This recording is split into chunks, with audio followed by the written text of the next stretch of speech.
but no Ashton Jeanty. Where do you think Jeanty will stack up? So I don't know. I know coaches almost zealot-like belief in being late to the train with young quarterbacks.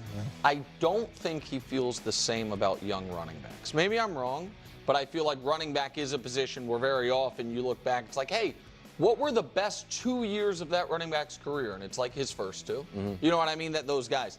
So I think Jeanty is going to be a top 3 running back in football next year. I think that if I had to bet my list wouldn't be quite like that. But I think the 3 best running backs in football next year will be Saquon, Bijan Robinson, and Ashton Jeanty. And I think that Derrick Henry can still be excellent, but be right on the outside of that because of at some point, I know it's been a bad bet at this point, but it obviously will happen eventually. And I'm not saying, he almost had 2,000 yards last year, and it got, maybe. But I think he could have 1,400 yards, still have an excellent season, and be outside of that top 3. So I think Jeanty is going to instantly compete for all-pro status at running back. Yeah, my concern with Jeanty, and we've talked about this, is the receptions last year. That boggles my mind. But the year before, he had a bunch, Coach. And he had 43 the year before. He had 23 his final season.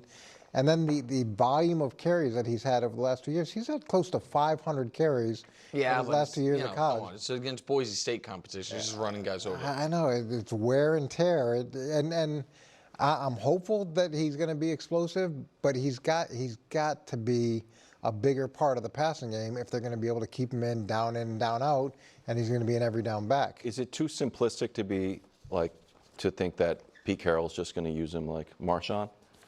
Is that just too obvious? I don't think it's too simplistic. I think Pete's going to ideally make him into a 3-down back, and that he's going to come out and show the production that he had, when he had the 43 receptions and 500-plus yards in college. But if he doesn't, then that's your only alternative. Real quick, do you agree with me, though, that of I think every position, except for maybe pass rusher, but maybe that the one that is easiest to have an instant impact as a rookie is running back? That the transition is the simplest, and that is the spot where a rookie can really impact winning more than almost any other spot on the field? Yeah, I do think that's fair, especially if you're going to commit to when he's in the game, you're handing him the ball, and the world may know it, but that's what you're going to do. Where you get into problems is if that guy has an issue with protection, or can't mentally pick up what you're trying to get done from a scheme perspective. But yeah, it should be easiest to impact the offense that way. Yeah, this isn't new. We see young running backs make huge impacts very quickly for their teams. That's always kind of the whole thing, right? Like at the beginning of a running back's career is when they're the most productive, and then it kind of declines little by little, and that's why it's always hard for them to get that big contract, or why teams don't want to pay them a big contract, let alone a second big contract. First off, it's all about Chip Kelly evolving this offense, not just Pete Carroll. And I think he will be a 3-down back, and I think they will work on the passing game with him. I'm the type of person who I just only care so much about college once you're in the NFL. And I know obviously he hasn't played, and normally when I say that, it's once you actually start playing in the NFL, because then it's okay, it's official. Whatever you did in college means absolutely nothing to me.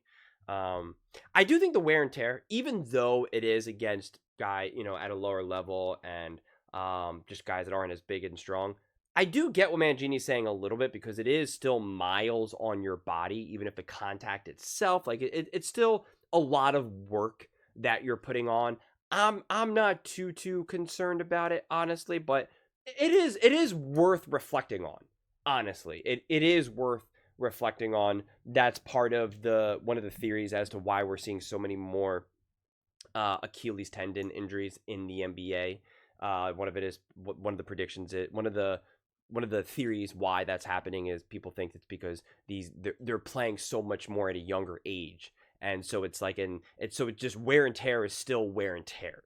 And it's not a bad theory. I think there's probably some truth to it. I just don't know if it's the whole thing necessarily. And so, but I don't think what that would have to do, like if anything, that's you would be looking at that from Jeanty's long-term career and not short-term. If you want to say there's a lot of wear and tear on him or something like that, like then maybe he won't be able to go as long as say like a Derrick Henry. But if he's going to be a great running back, if he's meant to be just awesome and special, well then it would start in year 1 and year 2. Like you'd see it. So the wear and tear to me, it really is just more of a something worth contemplating from a longevity standpoint more than anything, quite frankly. But in terms of also like this idea of his inability to evolve as a football player, I just think he's been in one of those situations where he hasn't really had to. And so there wasn't a big incentive necessarily, and it wasn't in the game plan. It wasn't necessary. So it's kind of like a who cares situation. Now, if this was in a style, like the best comparison I can use is actually another basketball comparison.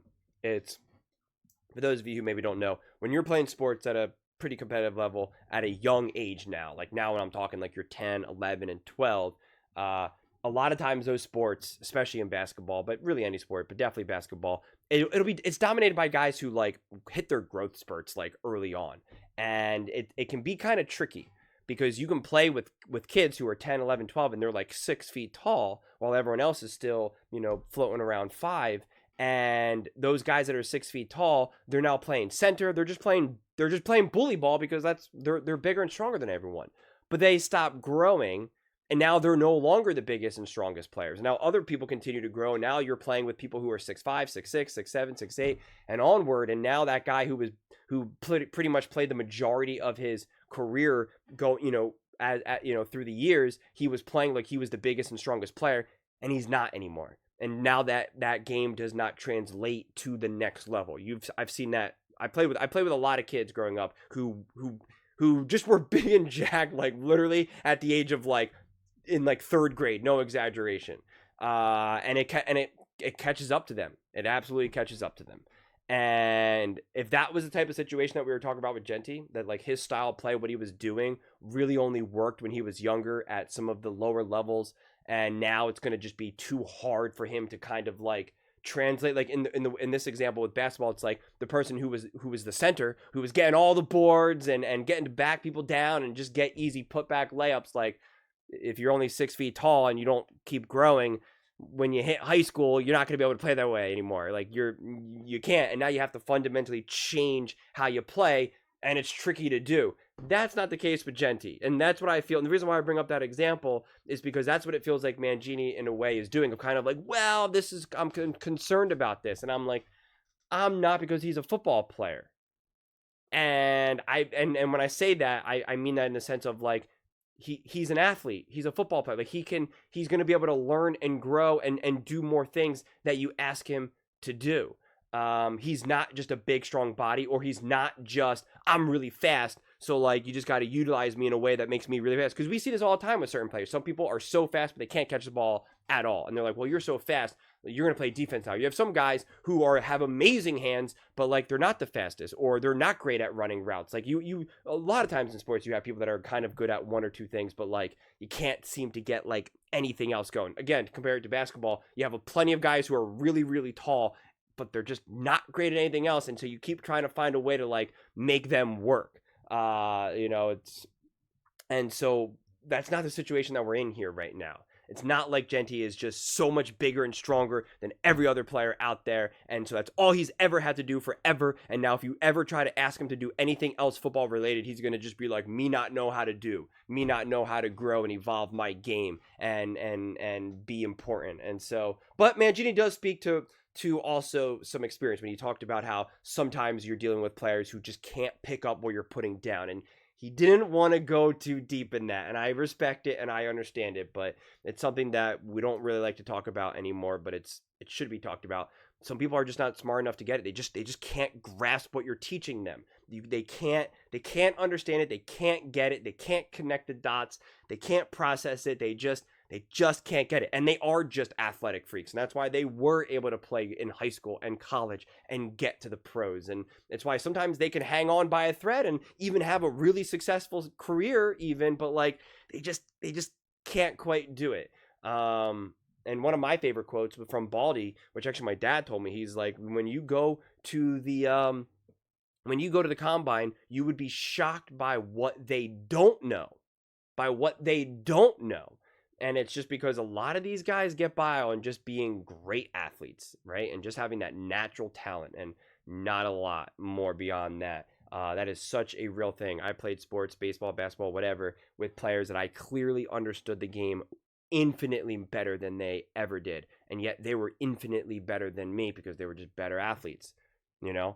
That's just the way it goes sometimes. And again, to be clear, I'm not saying that Jeanty falls into that. But I guess like from a coaching perspective, Jeanty's Jeanty's probably trying to figure out like, well, what is the story here? I'm going to take the more optimistic approach to it until proven otherwise. So I'm not too concerned about it. And I do think Jeanty will be a beast in the NFL. And I'm looking forward to it. And in terms of the rankings, I don't care. And trying to figure out how many yards someone's getting, I don't know. It all depends on how the offense is run. It all depends on what the scores are throughout the season in terms of trying to figure out, like, just because a running back rushed for 1,800 yards doesn't mean that he's better than the running back who rushed for like 1,700 yards. Just because one running back has 12 touchdowns, another running back only has 8 touchdowns. It's like, it's just, especially for the running back position, it's like there's so much to that trying to figure out the ranking and what it will be based on, like how many yards you can get or this or that. It's like, I got no interest in that because again, that to me is just so meaningless. It all depends on how an offense is run. But those are just my thoughts. I'd absolutely love to hear yours. What do you guys all think about Ashton Jeanty? How great do you think he will be this coming season with the Las Vegas Raiders? And do you think his game will be able to expand from college? Let me know in the comments below. I read every single comment. So whether you agree with me or disagree with me, either way, let's get in some discussions. Let's get in some fights. But ultimately, let's just have some fun. And please do consider subscribing. We're building an amazing community here and absolutely love to see you part of it. I want to build something that we all generally feel connected to. Something that we're really excited to be part of. I think we're on our way to doing it. Please don't forget to give this video a thumbs up as it really does help the visibility and the algorithm. Thank you so much. See you next time.